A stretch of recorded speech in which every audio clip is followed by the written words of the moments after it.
Genèse 20. Abraham partit de là pour la contrée du Midi, il s'établit entre Kadès et Shur, et fit un séjour à Guérar. Abraham disait de Sarah, sa femme, c'est ma sœur. Abimélec, roi de Guérar, fit enlever Sarah. Alors Dieu apparut en songe à Abimélec pendant la nuit, et lui dit, voici, tu vas mourir à cause de la femme que tu as enlevée, car elle a un mari. Abimélec, qui ne s'était point approché d'elle, répondit, Seigneur, ferais-tu périr même une nation juste? Ne m'a-t-il pas dit, c'est ma sœur? Et elle-même n'a-t-elle pas dit, c'est mon frère? J'ai agi avec un cœur pur et avec des mains innocentes. Dieu lui dit en songe, je sais que tu as agi avec un cœur pur, aussi t'ai-je empêché de pécher contre moi. C'est pourquoi je n'ai pas permis que tu la touchasses. Maintenant, rends la femme de cet homme, car il est prophète, il priera pour toi, et tu vivras. Mais, si tu ne la rends pas, sache que tu mourras, toi et tout ce qui t'appartient.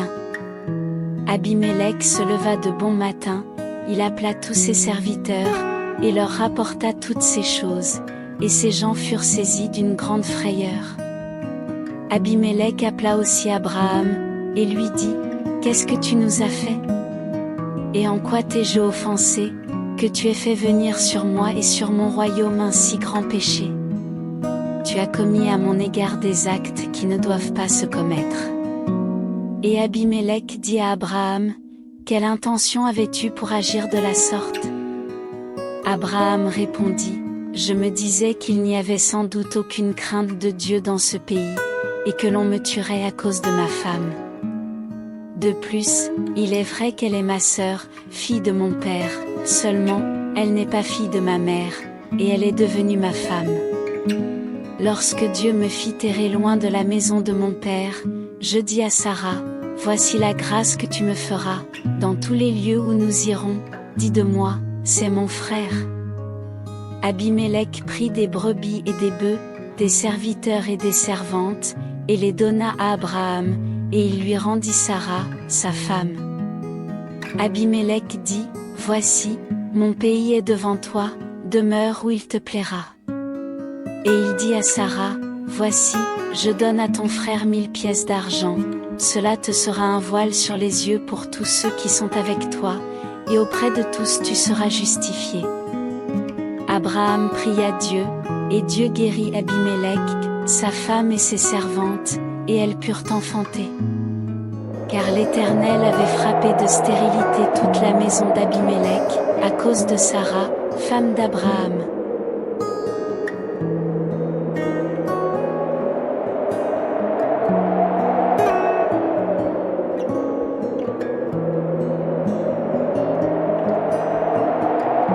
Genèse 21.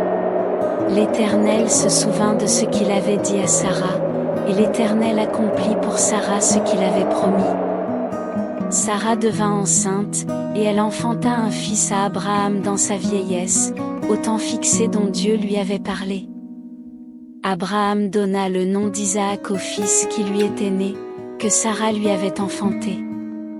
Abraham circoncit son fils Isaac, âgé de 8 jours, comme Dieu le lui avait ordonné. Abraham était âgé de 100 ans, à la naissance d'Isaac, son fils. Et Sarah dit, Dieu m'a fait un sujet de rire, quiconque l'apprendra rira de moi. Elle ajouta, qui aurait dit à Abraham, Sarah allaitera des enfants. Cependant je lui ai enfanté un fils dans sa vieillesse. L'enfant grandit, et fut sevré, et Abraham fit un grand festin le jour où Isaac fut sevré. Sarah vit rire le fils qu'Agar, l'Égyptienne, avait enfanté à Abraham, et elle dit à Abraham, chasse cette servante et son fils, car le fils de cette servante n'héritera pas avec mon fils, avec Isaac. Cette parole déplut fort aux yeux d'Abraham, à cause de son fils. Mais Dieu dit à Abraham, que cela ne déplaise pas à tes yeux, à cause de l'enfant et de ta servante. Accorde à Sarah tout ce qu'elle te demandera, car c'est d'Isaac que sortira une postérité qui te sera propre. Je ferai aussi une nation du fils de ta servante, car il est ta postérité. » Abraham se leva de bon matin, il prit du pain et une outre d'eau, qu'il donna à Agar et plaça sur son épaule, il lui remit aussi l'enfant, et la renvoya. Elle s'en alla, et s'égara dans le désert de Beer-Shéba. Quand l'eau de l'outre fut épuisée, elle laissa l'enfant sous un des arbrisseaux, et alla s'asseoir vis-à-vis, à une portée d'arc, car elle disait, que je ne vois pas mourir mon enfant. Elle s'assit donc vis-à-vis de lui, éleva la voix et pleura. Dieu entendit la voix de l'enfant, et l'ange de Dieu appela du ciel Agar, et lui dit, « Que as-tu, Agar ? Ne crains point, car Dieu a entendu la voix de l'enfant dans le lieu où il est. Lève-toi, prends l'enfant, saisis-le de ta main, car je ferai de lui une grande nation. » Et Dieu lui ouvrit les yeux, et elle vit un puits d'eau, elle alla remplir d'eau l'outre, et donna à boire à l'enfant. Dieu fut avec l'enfant, qui grandit, habita dans le désert, et devint tireur d'arc. Il habita dans le désert de Paran, et sa mère lui prit une femme du pays d'Égypte. En ce temps-là, Abimélec, accompagné de Picol, chef de son armée, parla ainsi à Abraham, « Dieu est avec toi dans tout ce que tu fais. Jure-moi maintenant ici, par le nom de Dieu, que tu ne tromperas ni moi, ni mes enfants, ni mes petits-enfants, et que tu auras pour moi et le pays où tu séjournes la même bienveillance que j'ai eue pour toi. » Abraham dit, « Je le jurerai. » Mais Abraham fit des reproches à Abimélec, au sujet d'un puits d'eau, dont s'étaient emparés de force les serviteurs d'Abimélec. Abimélec répondit, « J'ignore qui a fait cette chose-là, tu ne m'en as point informé, et moi, je ne l'apprends qu'aujourd'hui. » Et Abraham prit des brebis et des bœufs, qu'il donna à Abimélec, et ils firent tous deux alliance. Abraham mit à part cette jeune brebis. Et Abimélec dit à Abraham, « Qu'est-ce que c'est cette jeune brebis, que tu as mise à part ?» Il répondit, « Tu accepteras de ma main ces 7 brebis, afin que cela me serve de témoignage que j'ai creusé ce puits. » C'est pourquoi on appelle ce lieu Beer-Shéba, car c'est là qu'ils jurèrent l'un et l'autre. Ils firent donc alliance à Beer-Shéba. Après quoi, Abimélec se leva, avec Picol, chef de son armée, et ils retournèrent au pays des Philistins. Abraham planta des tamarisques à Beer-Shéba, et là il invoqua le nom de l'Éternel, Dieu de l'éternité. Abraham séjourna longtemps dans le pays des Philistins.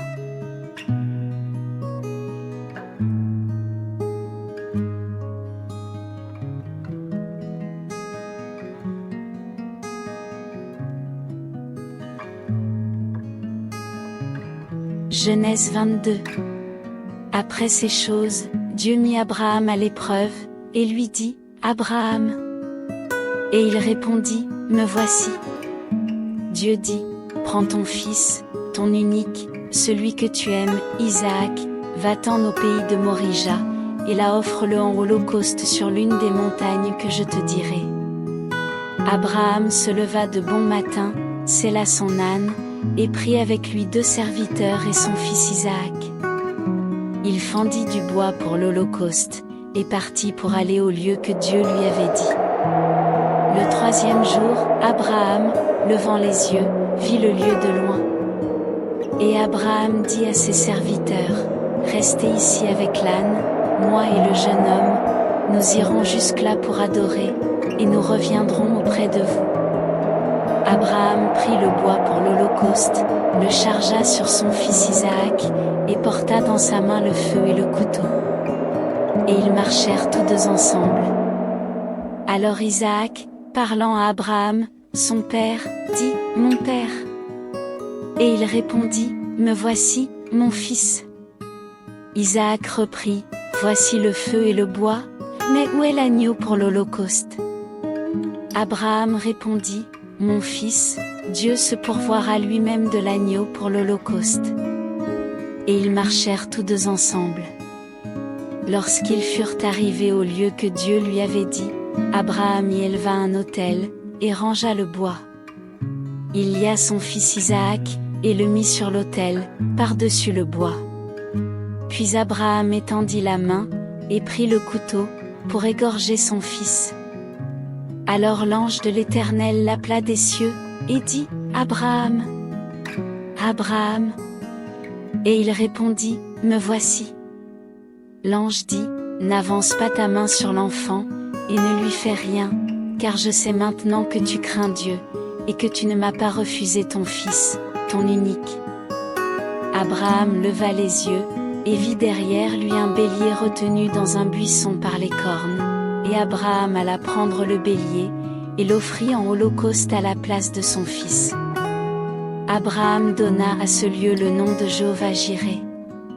C'est pourquoi l'on dit aujourd'hui, à la montagne de l'Éternel il sera pourvu. L'ange de l'Éternel appela une seconde fois Abraham des cieux, et dit, Je le jure par moi-même, parole de l'Éternel. Parce que tu as fait cela, et que tu n'as pas refusé ton fils, ton unique, je te bénirai et je multiplierai ta postérité, comme les étoiles du ciel et comme le sable qui est sur le bord de la mer, et ta postérité possédera la porte de ses ennemis. Toutes les nations de la terre seront bénies en ta postérité, parce que tu as obéi à ma voix. Abraham étant retourné vers ses serviteurs, ils se levèrent et s'en allèrent ensemble à Beer-Shéba, car Abraham demeurait à Beer-Shéba. Après ces choses, on fit à Abraham un rapport, en disant, Voici, Milca a aussi enfanté des fils à Nachor, ton frère, Uth, son premier-né, Buz, son frère, Kemuel, père d'Aram, Kézed, Azo, Pildash, Jidlaph et Bethuel. Bethuel a engendré Rebecca. Ce sont là les 8 fils que Milca a enfantés à Nachor, frère d'Abraham. Sa concubine, nommée Réuma, a aussi enfanté Tébak, Gaham, Taash et Maca.